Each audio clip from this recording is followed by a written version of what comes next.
Lições do passado. Erasmo de Roterdã. Desidério Erasmo, ou Erasmo de Roterdã, viveu por volta de 1469 a 1536. Na sua época, ele foi considerado o estudioso mais brilhante da Europa. Só que, mais tarde, foi rotulado por alguns como covarde e por outros como herege. Em um período de turbulência religiosa, ele teve a coragem de denunciar as coisas erradas praticadas tanto pela Igreja Católica como pelos que queriam uma reforma da Igreja. Hoje, ele é considerado uma pessoa importante na transformação do cenário religioso na Europa. Por quê? Seus estudos e suas crenças. Erasmo conhecia muito bem o grego e o latim. Ele conseguia comparar as traduções da Bíblia em latim, como a Vulgata, com os manuscritos gregos mais antigos das escrituras gregas cristãs, Novo Testamento.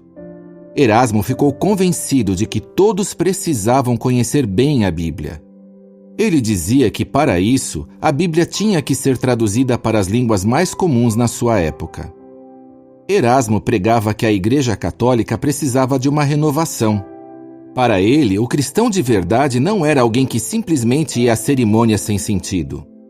O cristão devia viver de acordo com o que aprendia. Por isso, quando os reformadores começaram a protestar e a exigir mudanças no catolicismo, Erasmo entrou para a lista negra da Igreja. Ele escrevia com ironia a respeito do abuso de poder de líderes da Igreja.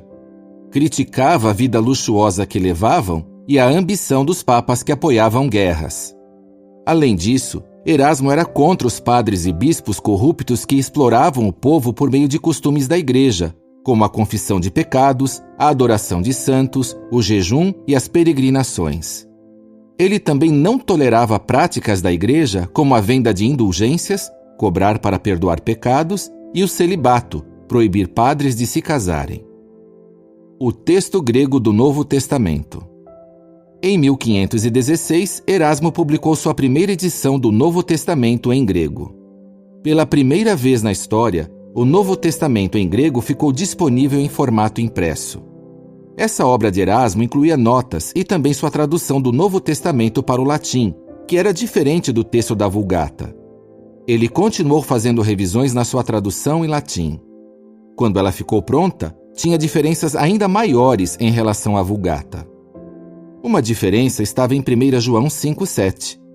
Para apoiar o ensino da Trindade, que não está de acordo com a Bíblia, algumas palavras tinham sido acrescentadas a esse versículo na Vulgata. O trecho acrescentado dizia: "No céu, o Pai, a Palavra e o Espírito Santo, e estes três são um." Esse trecho, conhecido como Comma Johanneum, não estava em nenhum dos manuscritos gregos que Erasmo pesquisou. Por isso, ele não o incluiu nas suas duas primeiras edições do Novo Testamento. Mas quando Erasmo publicou sua terceira edição, a Igreja o pressionou a colocar esse trecho de volta. Versões refinadas do Novo Testamento em grego de Erasmo ajudaram a produzir traduções ainda melhores em vários idiomas.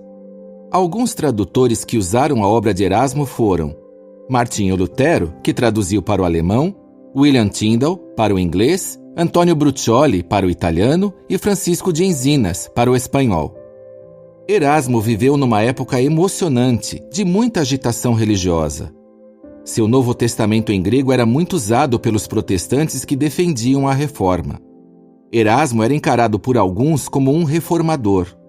Mas quando a reforma começou de verdade, ele não tomou nenhum lado nos debates teológicos da época.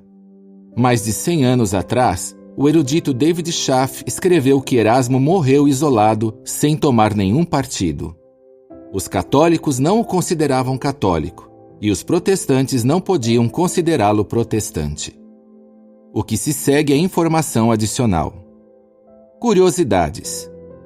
Em 1516, Erasmo publicou o Novo Testamento em grego. O texto estava dividido em duas colunas.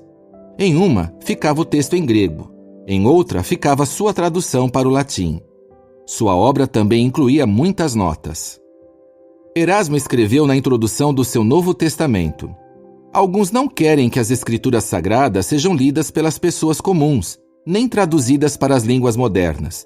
Discordo totalmente deles." Os livros de Erasmo foram queimados por críticos em alguns lugares da Europa. Durante muitos anos, seus livros estiveram na lista de publicações proibidas pelos papas em Roma. Uma celebridade internacional. Erasmo era um erudito bem viajado. Ele morou e trabalhou em vários países europeus, onde fez amizade com pessoas importantes em palácios e universidades. Estudiosos de muitos países o consultavam, e ele ficou famoso por causa do que escrevia. Muitas pessoas liam e gostavam das suas obras. Por um tempo, ele era recebido com festa em todo lugar que ia. Príncipes, bispos, cardeais e eruditos queriam conhecê-lo. Recentemente, um escritor disse que ele foi, na época da Renascença, o que hoje nós chamaríamos de uma celebridade internacional.